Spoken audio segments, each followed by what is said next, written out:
دوستان سلام. فر ساندویجی، نیمتنه، خطی، خیابانی و مغازه‌های کوچیک.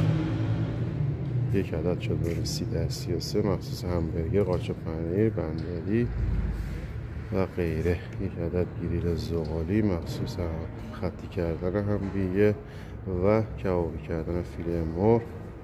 یک عدد لگن 1/2 مخصوص فلافل، هات داگ، سمبوسه همراه با توری مخصوص سرخ کردن سیب زمینی، پیاز، بادمجان.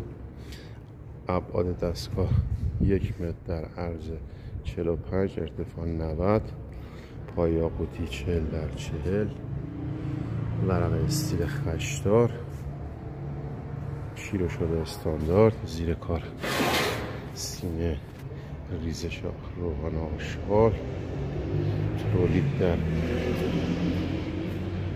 مدل ها و سایز های مختلف.